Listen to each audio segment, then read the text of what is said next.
রান্না করব বলুন তো? অনেক বেলা হয়ে গেল, রান্না চড়িয়ে দিই। মা, আমার তো বয়স হয়েছে, এখন আমার কাছে শোনার কি দরকার? তোরা নিজে নিজেই আজ থেকে সব সিদ্ধান্ত নিবি, কি করবি না করবি। এ কেমন কথা বলছেন মা? আপনি যতদিন আছেন ততদিন আপনি আমাদের অভিভাবক, আপনি বাড়ির সব সিদ্ধান্ত নেবেন। না রে মা, আমার বয়স শেষ, এখন তোদের সংসারের দায়িত্ব তোদেরই নিতে হবে। আচ্ছা মা, তাহলে আমি আজ খিচুড়ি রান্না করি। আচ্ছা ঠিক আছে মা, সাথে শুকনা মরিচ ভর্তা করিস। ঠিক আছে মা, তাই করব।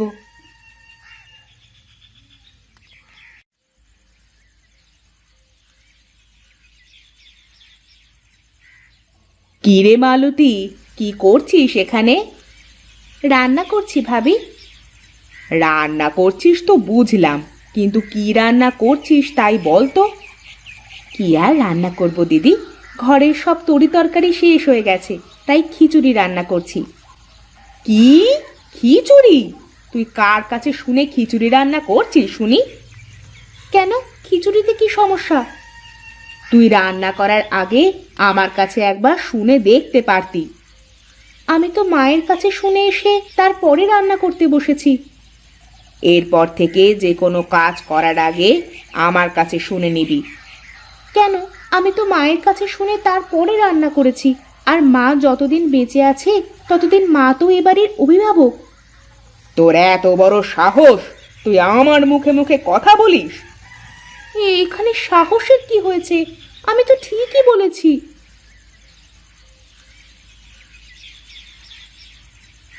কি ব্যাপার? কি এত ঝগড়াঝাটি কেন এখানে? দেখো না, আমি মায়ের কাছে শুনে রান্না চাপিয়েছি, আর ভাবি আমাকে বলছে যে তার কাছে শুনে রান্না করতে। কি ব্যাপার ভাবি, মা তো এখনো বেঁচে আছে, তাহলে মালতী মায়ের কথা না শুনে তোমার কথা শুনতে যাবে কেন? মা বেঁচে আছে বলে কি এই সংসারে আমার কোনো মূল্য নেই? আমিও তো এ বাড়ির বড় বউ।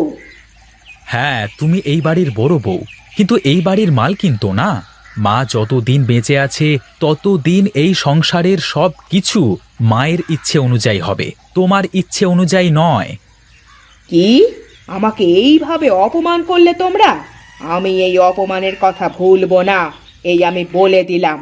আমি আজ থেকে আলাদা হয়ে যাব। এই দেখো ভাবি, এই সামান্য ব্যাপার নিয়ে সংসারে কোনো অশান্তি বাঁধিও না দয়া করে। কি? অশান্তি আমি বাঁধাচ্ছি? এত বড় অপমান!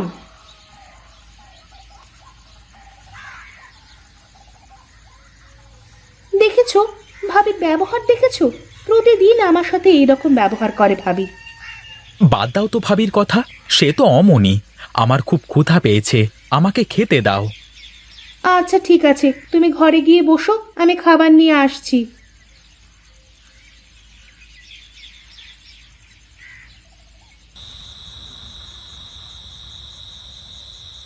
কি ব্যাপার, তোমার মন খারাপ মনে হচ্ছে? তা কি হয়েছে শুনি? না, তোমার আর সেই কথা শুনে কোনো লাভ নেই। আমার কথা তোমার মাথায় ঢুকবে না। ও, বুঝেছি আমি। তুমি মনে হয় বাপের বাড়ি যাবে, তাই না? অনেক দিন তো হয়ে গেল বাপের বাড়ি যাওয়া হয়নি।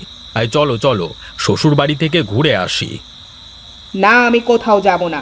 নিজের বাড়িতে সুখ না থাকলে কি আর অন্য কোথাও সুখ খুঁজে পাওয়া যায় নাকি? কেন, বাড়িতে আবার কি হয়েছে যে বাড়িতে সুখ নেই বলছো? কি আবার হবে? তোমার ছোট ভাই আর ভাইয়ের বউ মিলে আমাকে যা খুশি বলে অপমান করেছে। তা কি বলেছে ওরা, বলো তো শুনি। আমি একটু বলেছিলাম যে কোনো কাজ করার আগে আমার কাছে শুনতে, সেই জন্যে আমাকে কত কথা শোনালো। আমি নাকি এই সংসারে অশান্তি বাঁধাই। আরে মা তো এখনো বেঁচে আছেন, তাহলে মায়ের কাছে না শুনে তোমার কাছে কেন শুনবে বলো? সংসারের সবকিছু মা যতদিন বেঁচে থাকবেন ততদিন মাকে সামলাতে দাও, বুঝলে? আমি অত শত বুঝি না। আমি আজ থেকে আলাদা হয়ে যাব। আমি আর এই সংসারে থাকতে পারবো না। তুমি সংসারের চাল চুলো সব ভাগাভাগি করে দাও, আমি আলাদা হয়ে যাব। তুমি কি পাগল হয়ে গেছো নাকি? কি বলছো এসব? এই সামান্য ব্যাপার নিয়ে কি কেউ সংসার ভাগ করে নাকি? আমি জানতাম তুমি আমার কথায় কানই দেবে না। আমাকে অপমান করেছে তো, তোমাকে তো করছে না, তাই তোমার গায়ে জ্বালা বাঁধে না। আচ্ছা আচ্ছা, হয়েছে হয়েছে, কাল আমি সুজয়ের সাথে কথা বলে দেখব।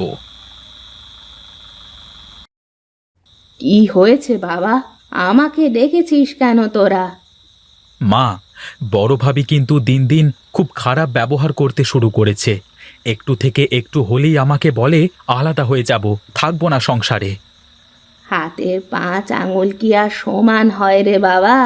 বড় বউ একটু খিটখিটে স্বভাবের। সবাই মিলেমিশে থাকাটাই তো সংসারের নিয়ম। শোনো ছোট বৌমা, আমি তোমাকে বলি, সব সময় তুমি একটু ছাড় দিয়ে চলার চেষ্টা করবে, তাহলে দেখবে বড় বউ আর কিছু বলতে পারবে না।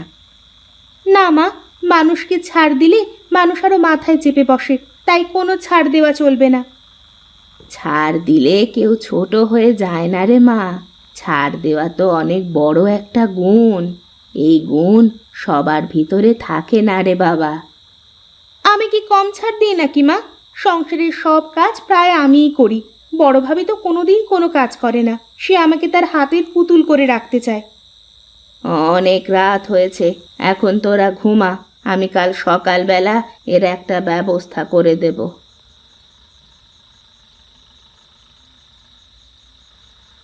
আজ অনেক দিন হয়ে গেল মেয়েটাকে দেখি না। মেয়েটাও অনেক দিন আমাদের বাড়িতে আসে না।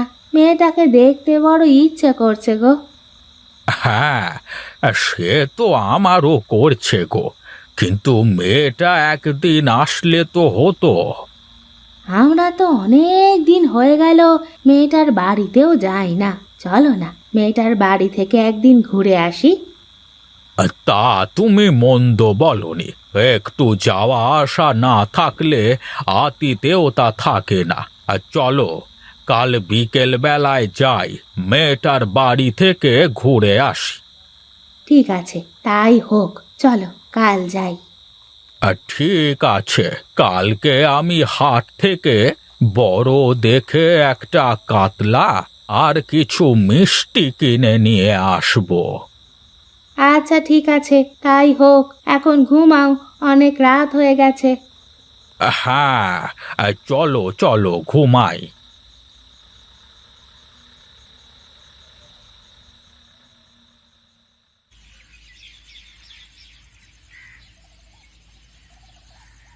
ওগো, কোথায় গেলে? আমাকে এক ঘটি জল দাও তো, হাত মুখ ধুয়ে বাজারের দিকে যাই একটু।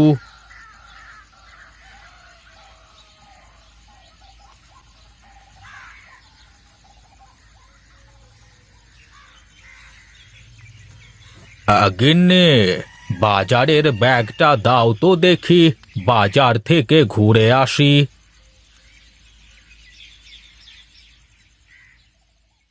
এই নাও ব্যাগ, তাড়াতাড়ি ফিরে এসো কেমন? তোমার তো আবার বাজারে গিয়ে চায়ের দোকানে বসে আড্ডা দিতে লাগলে দিন দুনিয়া সব ভুলে যাও। কি আর করব, এই শেষ বয়সে ওখানেই একটু শান্তি মেলে। সব বুড়ো মিলে পুরনো স্মৃতিগুলো একটু ঝালাই করি। তা সব ঠিক আছে, তবে আজ তোমার ঝালাই বাদ দিয়ে তাড়াতাড়ি বাড়ি চলে এসো না গো, মেয়ের বাড়িতে যেতে হবে তো। হ্যাঁ, তুমি সব গুছিয়ে রাখো, আমি বাজার থেকে ফিরে এসেই চলে যাব। আচ্ছা ঠিক আছে, তাই হবে, তুমি এসো।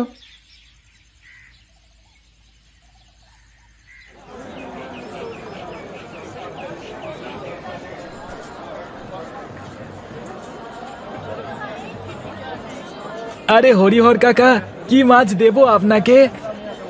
দে দে, বড় দেখে আমাকে একটা কাতলা মাছ দে দেখি। মেয়ের বাড়িতে যেতে হবে, বুঝলি তো। হ্যাঁ আচ্ছা কাকা, এই নাও, এই বড় মাছটা নিয়ে যাও, খুব ভালো হবে।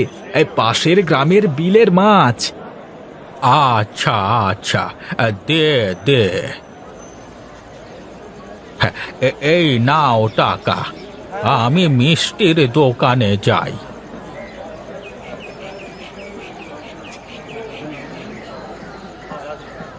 এই ভোলা, আমাকে ভালো দেখে কেজি 5 মাছ দে দেখি।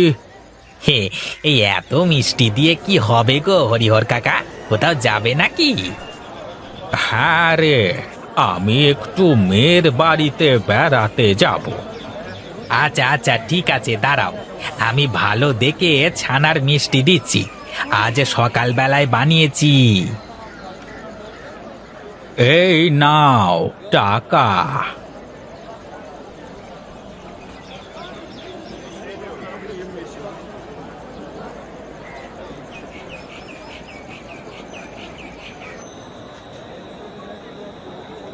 কি ব্যাপার কাকা বাবু, কোথায় চললে? বাড়ি যাবে নাকি? হ্যাঁ রে গণেশ, হ্যাঁ, ভালোই হয়েছে তোর সাথে দেখা হয়ে। আমরা আমরা আজকে মেয়ের বাড়িতে যাব। হ্যাঁ, আমাদের দিয়ে আসতে পারবি তুই? কেন পারবো না, অবশ্যই পারবো। বেশ বেশ, চল তবে।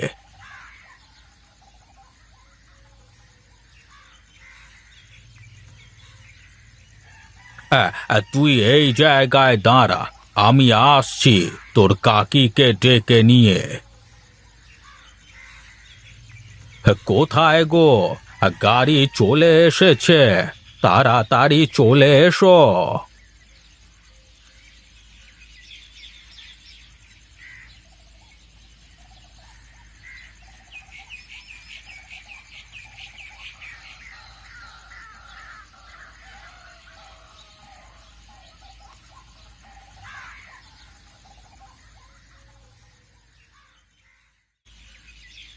মা, বাবা, তোমরা কতদিন পর আসলে আমাদের বাড়িতে।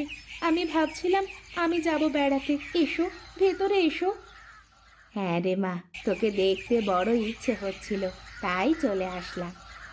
ভালোই করেছো, এসো ভেতরে গিয়ে বসো।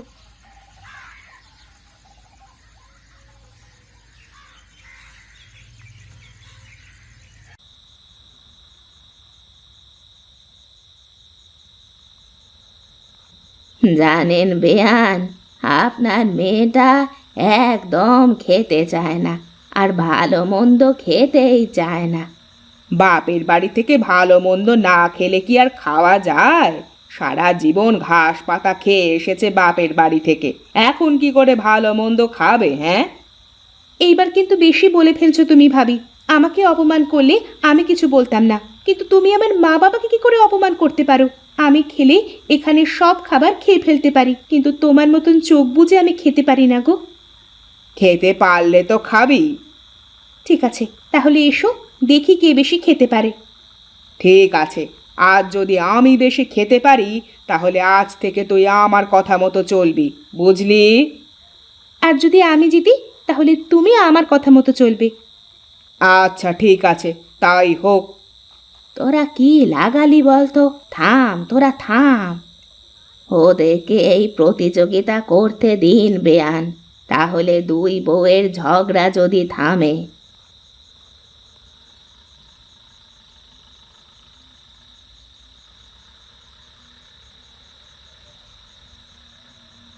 আমি আর খেতে পারবো না, তুই জিতে গেছিস মালতী। কিন্তু আমাকে একটা কথা বলতো, তুই এত খাবার খেতে পারিস, কিন্তু তারপরেও এত অল্প খাস কেন তুই? আমি সবাইকে খাওয়ানোর পর যা বেঁচে থাকি তাই খাই।